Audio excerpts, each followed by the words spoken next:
दोस्तों, भूत प्रेत से संबंधित घटनाओं में ज्यादातर घटनाएं रोंगटे खड़े कर देती हैं। तो कुछ इतनी मार्मिक होती हैं कि दिल भर आता है। लेकिन मेरे जीवन से जुड़ी एक घटना ऐसी भी है जिसे याद करके हंसी आ जाती है। जाने अनजाने में मेरी मम्मी के मामा जी के साथ ये घटना घटी थी। बस थोड़े से आलस की वजह से उनके पीछे ऐसी मुसीबत लगी जिससे उन्हें निजात पाने में सालों लग गए। वो गांव में रहा करते थे।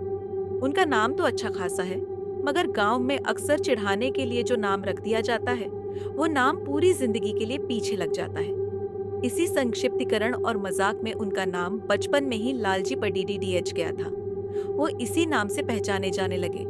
वो जिस गांव में रहते थे, वो अमेठी से करीब 45 किलोमीटर दूर पड़ता है।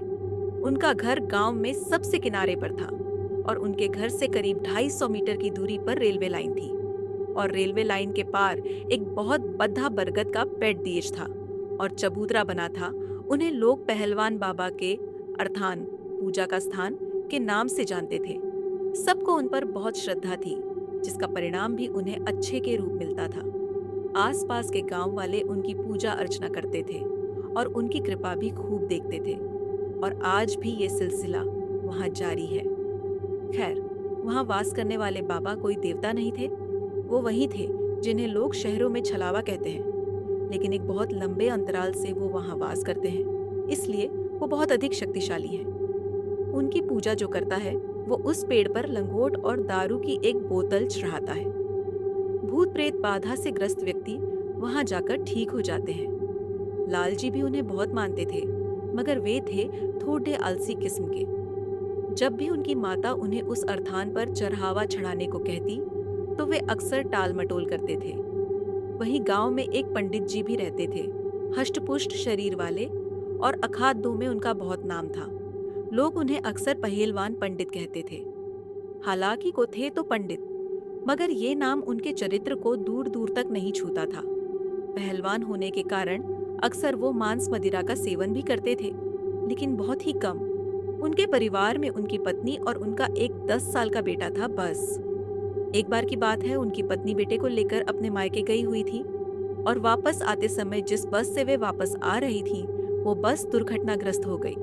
उनके बेटे ने वहीं दम तोड़ दिया और उनकी पत्नी 3 दिन अस्पताल में जिंदगी और मौत से जूझने के बाद चल बसी। पूरे गांव में हफ्ते भर तक शोक का साया था।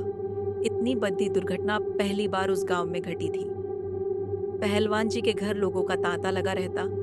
वो अपने होश हवास से खो बैठे थे। आसपास के जानकार और मित्र आकार उन्हें खाना पानी देते, वरना वो खुद खाना पानी भी नहीं लेते थे। हफ्ते भर बाद धीरे धीरे गांव के लोग अपनी अपनी दिनचर्या में वापस लौटने लगे और उधर पहलवान जी ने जब खुद को संभाला तो शराब और नशे में डूबे रहने लगे और अपने मित्रों और रिश्तेदारों को भी उन्होंने जाने के लिए कह दिया और अकेले रहा करते थे। पूरे दिन पूरी रात वो नशे में डूबे रहते थे।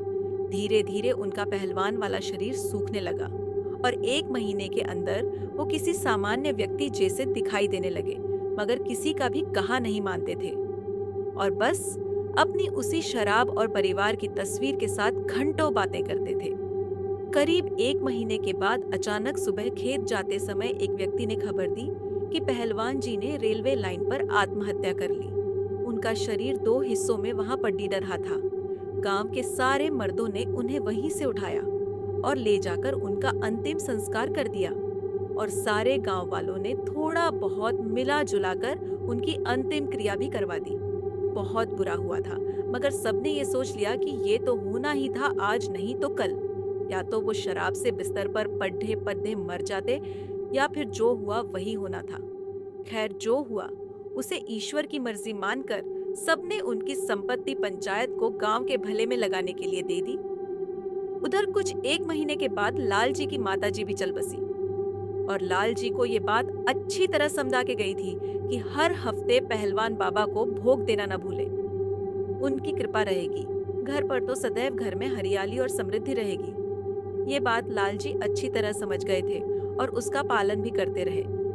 हफ्ते में 1 दिन वो अर्थान पर जाकर भोग अर्पण करके आते थे और सबकी तरह ही शराब की बोतल से थोड़ी सी शराब वहां चढ़ाकर बाकी बोतल को प्रसाद के रूप वापस लाकर उसका सेवन करते थे। करीब 6 महीने तक तो उन्होंने इस नियम का पूर्णतया पालन किया।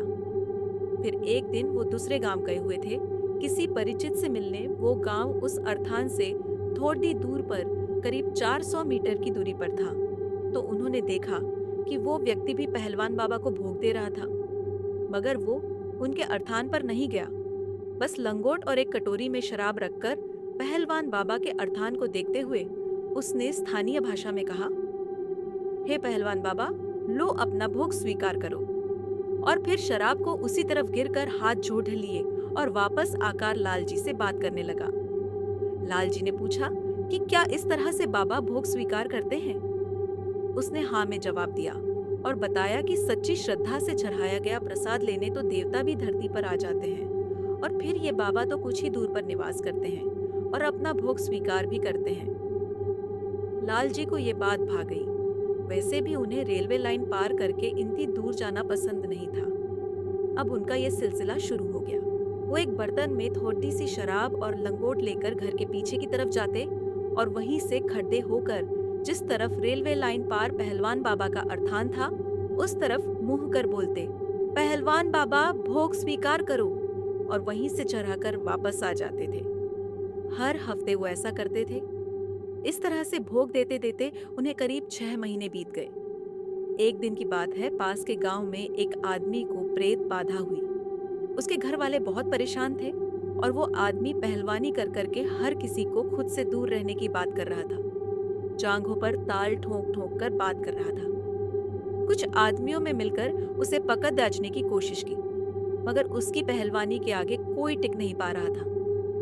किसी तरह गांव के कई सारे आदमी मिलकर उसके अपने आप शांत होने पर उठाकर उसे पहलवान बाबा के अर्थान पर ले गए। वहां उसे चबूतरे पर बैठाया गया। धीरे धीरे उसने उस पर जैसे दबाव सा बनने लगा और वो वहां मौजूद लोगों ने उससे पूछा कि वे कौन है। उसने बताया कि वो वहां रेल की पटरी पर रहता है। ये आदमी वहां पर गंदगी कर रहा था, इसलिए उसे पकड़ रहा है। लोगों में से एक ने पूछा कि माफ कर दो इसे, और जाने का क्या लोगे ये बता दो। उसने कहा, दारू दारू पिला दो, छोड़ देश दूंगा। वहां मौजूद लोग तुरंत दारू लेकर आए और उसे दिया, मगर उसने पीने से मना कर दिया और कहा, ऐसे नहीं, जो मुझे हमेशा देता है बस उससे ही लूंगा। जिज्ञासावश सबने पूछा कि वो भोग किससे लेना चाहेगा। तो उसने बताया कि फलाने गांव में लालजी नाम का आदमी है, वो मुझे हमेशा दारू देता है, वो देगा तो मैं तुरंत चला जाऊंगा।